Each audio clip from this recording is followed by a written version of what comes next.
Fala pessoal, tudo bem? É isso mesmo, vídeo no domingo porque eu não tinha como deixar de comentar essa rodada divisional absurda que aconteceu ontem. Eu acho que ninguém discorda que o San Francisco 49ers realmente está assim com um grande fator divino e sobrenatural operando para além das quatro linhas do campo. Cara, foi impressionante essa vitória do San Francisco 49ers em cima do Green Bay Packers no Lambeau Field, com essa temperatura bizarra, um frio terrível e o San Francisco 49ers com jardas negativas até o segundo quarto. É impressionante. O primeiro ponto do San Francisco 49ers foi um field goal no terceiro quarto. E aí vieram 10 pontos, né, no último quarto. Uma coisa bizarra. O Jimmy Garoppolo cometendo erros absurdos, assim como ele já tinha cometido na semana passada contra o Dallas Cowboys, e não foi diferente nesse jogo. Vamos aqui colocar uma situação muito clara para não ser injusto, tá? Tava muito frio, ok. Ele tá com o polegar machucado, ok. Como eu disse no vídeo da semana passada, a gente já viu o Jimmy Garoppolo cometer o mesmo tipo de erro em situações onde não tinha nada de errado com ele.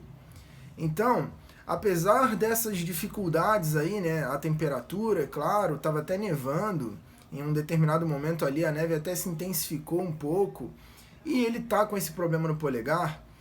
Alguns dos problemas maiores do Jimmy Garoppolo não têm a ver com a performance dele lançando a bola necessariamente. Em alguns casos, sim. Mas a maior parte desse problema é o processamento mental dele. Decisões absolutamente equivocadas. Ontem eu vi, no mínimo, por 4 vezes o Jimmy Garoppolo quase ser interceptado. Ele fazendo passes para fora dos números, né, da marcação das jardas ali na lateral do campo, que foram passes absolutamente equivocados, né? Além do release ser muito devagar, isso talvez sim seja por conta do frio ou do polegar, mas apesar, como eu disse, dessa dificuldade prática, né? O problema foi muito maior de leitura, de progressão de leitura. Ele denunciava com os olhos claramente para onde ele ia fazer o passe imediatamente após o snap. Né, não tinha uma progressão de leitura, mesmo quando a linha ofensiva dava tempo para ele. Então isso é um problema muito sério. E o Jimmy Garoppolo realmente está sendo carregado pelo time de especialistas. Né? Se a gente não tivesse ontem, né, esse bloqueio ali do punch no final, com aquele retorno para touchdown miraculoso, sinceramente o San Francisco 49ers já teria tomado o rumo de casa. E eu acho que, inclusive, isso seria muito merecido, cara. De verdade, apesar de ser torcedor do Chicago Bears, a gente sabe que essa temporada do Green Bay Packers era digna de chegar na final de conferência. E mesmo a performance de ontem não sendo a melhor possível, foi superior ao San Francisco 49ers. Mas aqui a gente sabe, os erros eles têm um preço muito alto na NFL. E o time de especialistas de São Francisco foi melhor, foi superior e conseguiu reverter os acertos em ponto, né? Conseguiu capitalizar em cima disso, como foi o caso, por exemplo, desse retorno aí do punch bloqueado para touchdown. Então, mérito aqui para os ajustes do Kyle Shanahan, que apesar de todos os problemas do Jimmy Garoppolo, consegue fazer esse time produzir alguma coisa. Então, se a gente fosse falar aqui ofensivamente, eu diria que o Deebo Samuel é um nome no ataque, né? Ele, sinceramente, além de jogadores ali da linha ofensiva, o Deebo Samuel, ele é o nome do ataque do San Francisco 49ers, né? Porque o Jimmy Garoppolo, sinceramente, ele tem se apresentado trágico. É claro que ele tem as suas virtudes, ele não tá aonde ele tá por acaso, e a gente precisa reconhecer essas virtudes que levaram ele até onde ele está agora. Mas a gente precisa olhar também com dignidade, com frieza, com honestidade intelectual e uma perspectiva tática a respeito dos problemas enormes que ele tem apresentado. Então, novamente o San Francisco 49ers aqui é salvo, né? Os deuses do futebol americano quiseram que eles avançassem para essa final de conferência e a gente vai ver aqui quem o San Francisco 49ers vai enfrentar. Será que vai ser o Los Angeles Rams? Será que vai ser o Tampa Bay Buccaneers? Vamos ver o resultado do jogo de hoje. E agora vamos falar desse outro jogaço que foi o Cincinnati Bengals vencendo o Tennessee Titans em Nashville. Cara, esse jogo também foi outro jogo fenomenal. O jogo estava empatado até quase o finalzinho. Foi um jogo de defesas, né? O Tennessee Titans fez um bom trabalho nas trincheiras e isso fica claro quando você olha para a linha defensiva do Titans, que conseguiu sacar 9 vezes o Joe Burrow. Isso é um número absurdo. Apenas o Donovan McNabb conseguiu, sendo sacado mais de 8 vezes, no caso dele, mais precisamente 8 vezes, vencer um jogo de pós-temporada. E agora o Joe Burrow.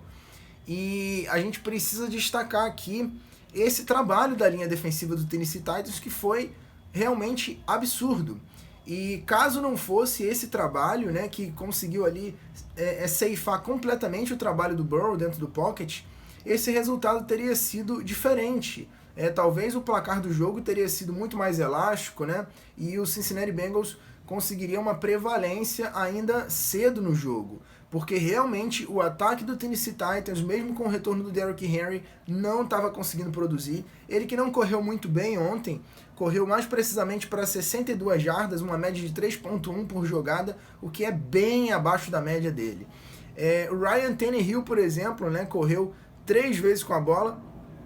Ele correu para 12 jardas porque ele não tem essa habilidade toda com o scramble, né? A gente via como que ele sofria lá no Miami Dolphins. E parece que esse Ryan Tannehill do Miami Dolphins jogou ontem, porque foram diversos erros de leitura. Ele foi interceptado 3 vezes, uma delas nem foi tanto por culpa dele, que foi a última.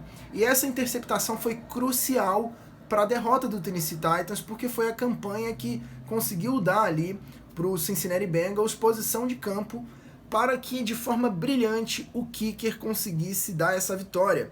Esse kicker, que diga-se de passagem, ele foi muito questionado quando... Ele não, né? No caso, o Cincinnati Bengals foi muito questionado quando usou uma escolha de draft para draftar um kicker, né? E o Cincinnati Bengals ontem tweetou, né? É por isso que a gente drafta um kicker, né? Essa é a razão de você draftar um kicker.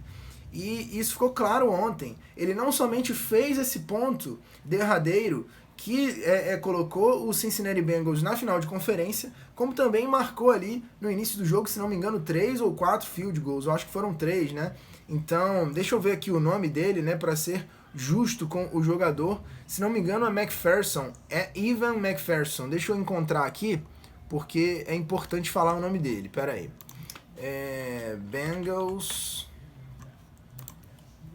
Bengals Kicker. Vamos ver aqui o nome dele. Evan McPherson. Exatamente esse é o nome do calouro. Ele que consagrou essa vitória do Cincinnati Bengals, né? O time que, se não me falha a memória, nunca ganhou uma partida de pós-temporada fora de casa. Então foram vários recordes aí quebrados nessa temporada para os Bengals, né? Tanto pelo Joe Burrow, né, com jardas lançadas e tudo mais por jogo, quanto também, depois de 19 anos, uma vitória de pós-temporada e agora uma vitória fora de casa. Então esse jogo foi realmente incrível e aqui a gente vê a importância do Special Teams, né? Porque é nos pés de um kicker que pode terminar a sua temporada.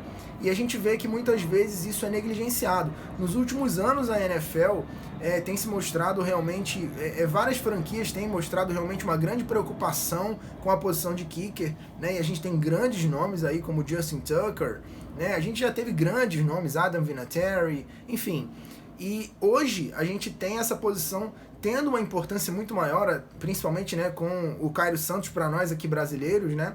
Então é fundamental que você tenha um bom time de especialistas de forma geral. A gente fala muito sobre defesa e ataque, mas o time de especialistas é um time híbrido, né? Que precisa desempenhar muito bem essas duas funções. Em um caso como, por exemplo, um bloqueio de punch, né, uma bola recuperada de alguma forma, que possa ser capitalizado para ponto, e esse crédito vai totalmente tanto para o Cincinnati Bengals, né, com o kicker que garantiu a vitória, como para o San Francisco 49ers com esse bloqueio de punch e esse retorno para touchdown que foi crucial para essa vitória. Jogos incríveis a gente vai ter hoje. né? É realmente assim, eu apostei na vitória do Cincinnati Bengals contra o Tennessee Titans, né? Contrariando as bolsas de apostas, as tendências, as análises táticas, né? Eu confiava nessa equipe do Cincinnati. E hoje a gente vai ter Buffalo Bills e Kansas City Chiefs pelo lado da AFC e o Los Angeles Rams contra o Tampa Bay Buccaneers, uma promessa enorme aqui, assim, é absolutamente imprevisível, né? Assim como o San Francisco 49ers ganhando tanto do Dallas Cowboys como do Green Bay Packers, foi uma completa zebra, absolutamente imprevisível. Então, tudo pode acontecer nos jogos de hoje, mas eu reafirmo aqui as minhas apostas anteriores. Eu voto na vitória do Buffalo Bills e na vitória do Tampa Bay Buccaneers, e eu volto na segunda-feira amanhã para comentar esses resultados. Deixa a sua opinião, seu palpite aqui abaixo, sua crítica, seu comentário, sua sugestão. Se quiser conhecer toda a minha coleção, link aqui abaixo na descrição do vídeo. Eu volto aqui amanhã para comentar esses resultados. Um forte abraço.